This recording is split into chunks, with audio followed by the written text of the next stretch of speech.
That's how you know when shit's getting serious.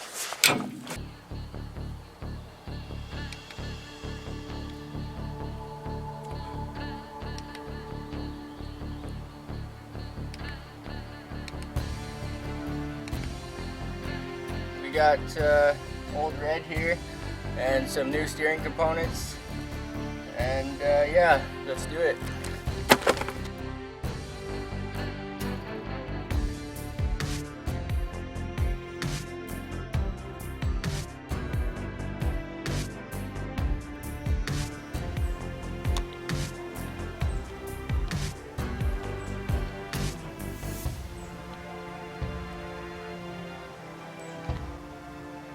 I think this guy's having lunch. Chewing on a fly. This is a 1983 Firebird, and recently I flipped the center link on it, and now I need to do an alignment, but the sleeves and tie rods are kind of rusty. I think she's due for some new components. This is going to make it a lot easier to adjust the alignment. So I'm going to take the inner and outer, or inner and outer, and the sleeve. I'm just going to pre-assemble them. There's the sleeve right there in the middle, and it's pretty rusty. There's the outer tie rod and the inner tie rod. So I need to do some adjustment on the alignment, but these threads are so rusty and the sleeves are so bad that I'm not even gonna try to adjust these. So I'll put the new components in first. I guess the inner and outer both come with grease fittings and cotter pins. So I guess I'm going to pre-assemble these. But the turnbuckle sleeve, they have two different threads. So one of them is a right hand thread and one of them is a left hand thread. So if I put it on this way, it'll screw on just like that, and that's proper. But if I turn it around, if I try to put it on this way, it'll never work. So this only goes on one way, because the way the turnbuckle works, you turn the turnbuckle in one direction and it pulls both. So this side has to be the opposite. So this side is going to be a left hand thread, they call it. So basically I'm going to turn it counterclockwise, and it's going to go in counterclockwise, which is contrary. If you ever hear somebody say righty tighty, lefty loosey, well, this is the opposite. This side is lefty tighty, righty loosey. I'm going to get these started.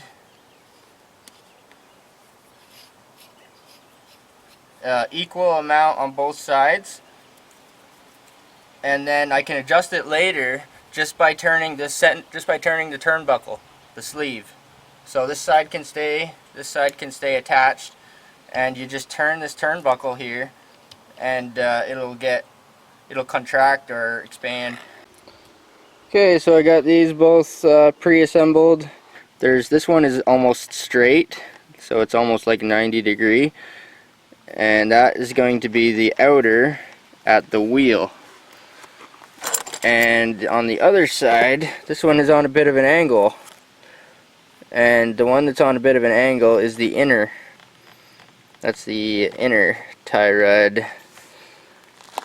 So this is going to go in. This is going to go out to the wheel, just like that. So we'll get these installed. And I'll have to put the grease fitting in. This one here goes in the end, and on the other one has a grease fitting also, but it goes in the bottom or the top, whatever you want to call that. So I've got pickle fork, 18mm ratchet wrench, ball peen hammer, and let's do this. I just had them off not too long ago.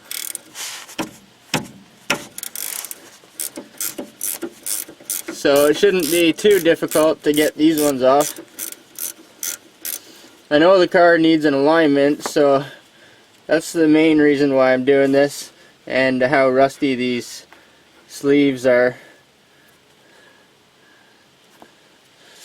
So I've got the nut off that one. So I just broke the end off of this cotter pin. I was going to pull it out, but if you can get the wrench on it, or if the cotter pin is seized in there, or if it's buried in there and you can't get it out, break off any parts around the outside so you can get the wrench on it, and just run it over. Just take the nut off, and it'll be like a shear pin. The cotter pin will shear off.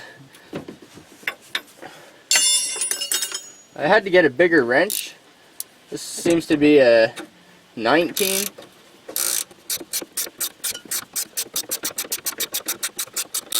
So basically, I just ran over the cotter pin, the old one, and just sheared it off. Didn't pull it out. I haven't had this joint apart yet, so...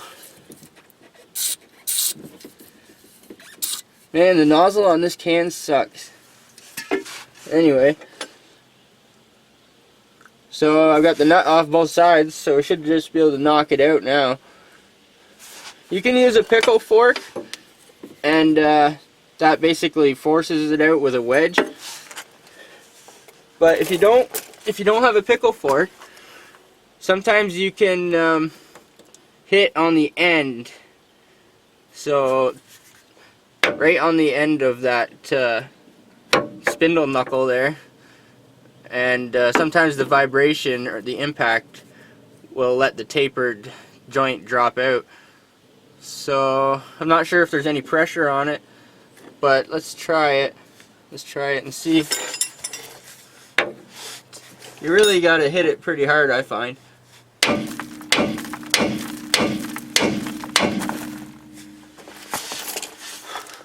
Ta-da! Dirty little secrets. Okay, yeah, sometimes you can do that with these as well, but the center link is riding on these two pitman arms. So I think I'll use the pickle fork on that one. But you can do the same thing. If you're going to be changing the end, sometimes you can hit on the end if you're not going to be reusing it. But yeah, I'll try to rattle it out. Just to, like, I have a pickle fork, but just to show that worst case scenario, you don't really need one. I don't know if it'll rattle out or not.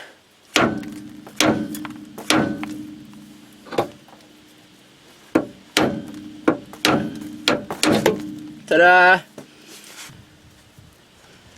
There she is. I didn't even use the pickle fork. I didn't even use the ball joint removal tool. So there's the old one. And this here is the new one. So it's pretty much the same thing. I can already tell that I need to make it shorter. If you line up your joints and try to make it the same length. This one needed to be shorter to begin with, or needed to be shortened anyway for my alignment, and this one's already too long. So I can already tell I need to shorten it. I can probably shorten it now to make it easier on myself, to make it shorter.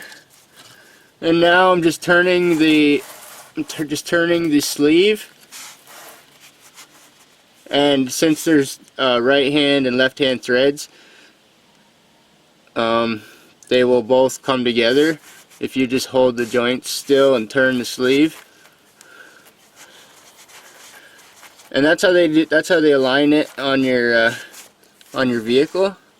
They don't remove this stuff. They just loosen the sleeve and adjust it here. Okay, I think I'm going to put her in now. I still need to put the grease fittings on, but I'm confident I can do that after it's installed.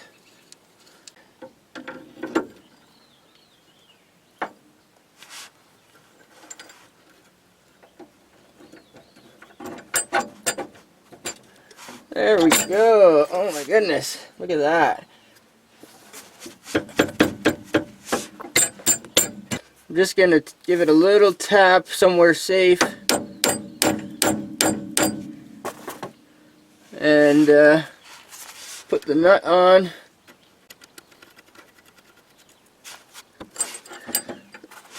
And same with the outer joint here.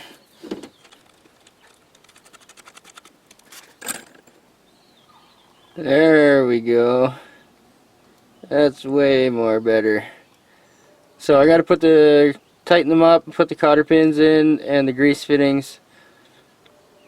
And then she needs an alignment.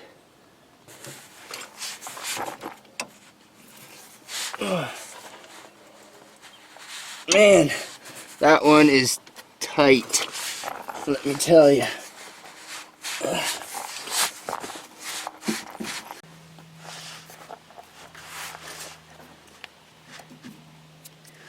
Okay, I broke it loose with the 2-foot J-bar.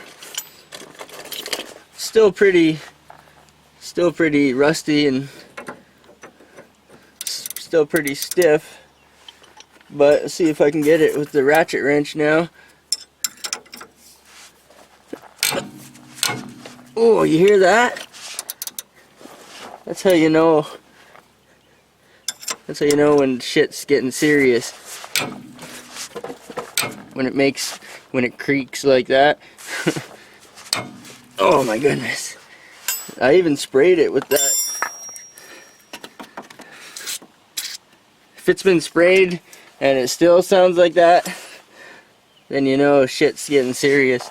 This is probably hasn't been, maybe, I don't know, maybe it's the original one.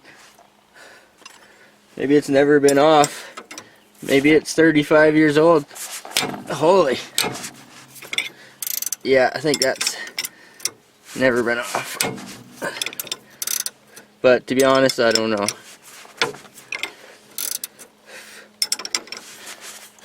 Wow. That hasn't been off in a while. I think this time I will use the pickle fork just because I can.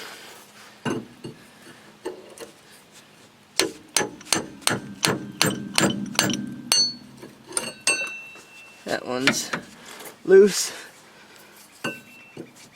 This one on the outside, it was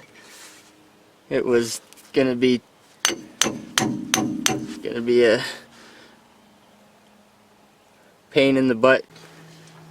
Okay, I got both sides on, and they look a heck of a lot better than the old crusty ones, that's for sure. I still need to put the grease fittings in, give them a squirt of grease. I had a couple of recording errors when during my last clip, so I'm not sure if that's going to turn out or not, but I pulled this side, I dropped it using the pickle fork. Yeah, I'm just going to go ahead and put the grease fittings in. I don't know if I'll do the alignment today or not, but this allows me to do the alignment a lot easier. The threads aren't all crusty like the other ones, and the joints on both ends will be like new. 1983 Dorman 38401 hinge pin and bushing kit for one door. I'm just going to leave the turnbuckle clamps loose until I finish the alignment.